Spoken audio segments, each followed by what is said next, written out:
जय हिंद। आप देख रहे हैं लाइव टाइम्स। आपके साथ में हूं वंदना स्ट्रोही। वेनेजुएला में शनिवार को ताबड़तोड़ हमले के बाद अमेरिका ने राष्ट्रपति निकोलस मादुरो और उनकी पत्नी को गिरफ्तार कर लिया।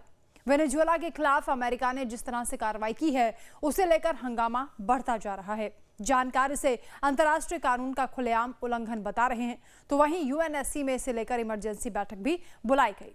लेकिन ट्रंप के इस एक्शन को लेकर दुनिया दो खेमों में बटी हुई नजर आ रही है। अमेरिका के इस कदम को कुछ लोग तानाशाही के खिलाफ कार्रवाई बता रहे हैं, तो कुछ से सीधे तौर पर देश की संप्रभुता पर हमला बता रहे हैं।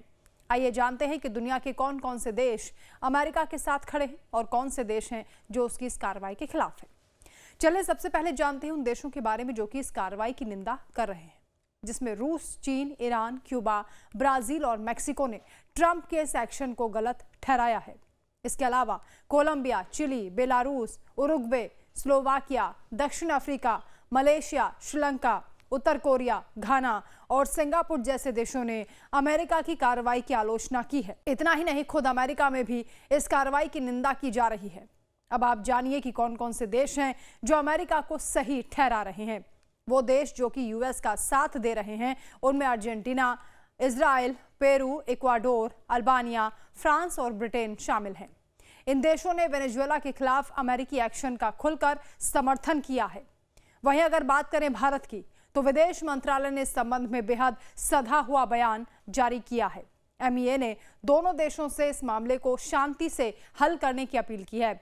भारतीय विदेश मंत्रालय ने कहा है कि वेनेजुएला में हाल की घटनाएं गहरी चिंता का विषय हैं। हम बदलते हुए हालात पर करीब से नजर बनाए हुए हैं। भारत वेनेजुएला के लोगों की भलाई और सुरक्षा के लिए पूरी तरह प्रतिबद्ध है। हम सभी संबंधित लोगों से अपील करते हैं कि वो बातचीत के जरिए शांति से मुद्दों को सुलझाएं, ताकि इलाके में शांति और स्थिरता बनी रहे। काराकास में इंडियन एम्बेसी भारतीय समुदाय के लोगों के संपर्क में है और उन्हें हर तरह से हर मुमकिन मदद दी जाएगी। चलिए अब आपको यह भी बता देते हैं कि वर्ल्ड लीडर्स इस मामले पर क्या बोल रहे हैं। इटली की प्रधानमंत्री जॉर्जिया मेलोनी ने कहा कि मैंने वेनेजुएला में हो रहे डेवलपमेंट पर शुरुआती बदलावों से ही नजर रखी है। इटली ने अपने मुख्य अंतर्राष्ट्रीय साझेदारों के साथ मिलकर मादुरो की चुनावी जीत को कभी मान्यता नहीं दी है।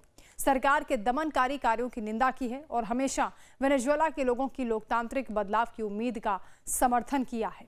हालांकि मेलोनी ये भी कहती हैं कि इटली की पुरानी स्थिति के हिसाब से सरकार का मानना यह है कि तानाशाही शासन को खत्म करने के लिए बाहरी सैन्य कार्रवाई सही रास्ता नहीं है।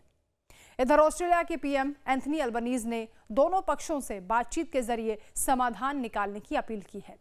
उन्होंने कहा कि ऑस्ट्रेलिया सरकार वेनेजुएला में हो रहे डेवलपमेंट पर नजर बनाए हुए है। अमेरिका की इस कार्रवाई को लेकर संयुक्त राष्ट्र के महासचिव एंटोनियो गुटेरस ने गहरी चिंता जताई है। उन्होंने कहा कि अमेरिका की यह कार्रवाई बेहद खतरनाक उदाहरण बन सकती है।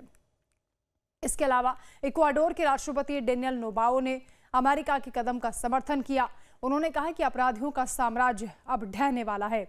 वहीं टेस्ला के सीईओ एलोन मस्क ने सोशल मीडिया प्लेटफॉर्म एक्स पर ट्रंप की तारीफ की है। उन्होंने कहा कि ये पूरी दुनिया की जीत है। उन्होंने इसे तानाशाहों के खिलाफ एक साफ संदेश बताया। तो वहीं ब्रिटेन के प्रधानमंत्री कीर स्टारमर ने साफ किया है कि अमेरिका की इस कार्रवाई में ब्रिटेन की कोई भूमिका नहीं है। उन्होंने कहा कि अंतर्राष्ट्रीय कानून का पालन होना चाहिए। हालांकि साथ में उन्होंने ये भी कह दिया कि ब्रिटेन मादुरो को एक अवैध राष्ट्रपति मानता रहा है और वेनेजुएला में शांतिपूर्ण सत्ता हस्तांतरण की जरूरत है। कुल मिलाकर वेनेजुएला पर अमेरिकी कार्रवाई ने तीसरे विश्व युद्ध जैसे हालात पैदा कर दिए हैं। अंतर्राष्ट्रीय राजनीति में गहरा ध्रुवीकरण देखने को मिल रहा है, जहां दुनिया के शक्तिशाली देश स्पष्ट रूप से दो अलग अलग खेमों में बटे हुए दिखाई दे रहे हैं। वेनेजुएला का संकट केवल एक देश की आंतरिक समस्या नहीं रह गया, बल्कि वैश्विक भू राजनीति के लिए एक गंभीर मोड़ साबित हो रहा है। सवाल उठ रहे हैं कि क्या 2026 वो साल होगा जब ये टकराव किसी बड़े वैश्विक संघर्ष या फिर नए शक्ति संतुलन की शुरुआत करेगा। एक्सपर्ट ये मानते हैं कि वेनेजुएला संकट का असली कारण विशाल ऊर्जा संसाधन और महाशक्तियों के प्रभाव क्षेत्र की लड़ाई है। अगर अमेरिका और उसके विरोधी खेमे के बीच तनाव कम नहीं हुआ तो 2026 में हम एक नए विश्व व्यवस्था या बड़े सैन्य टकराव की स्थिति को देख सकते हैं। फिलहाल दुनिया की नजरें संयुक्त राष्ट्र के अगले कदम और वैश्विक कूटनीति के भविष्य पर टिकी हुई हैं।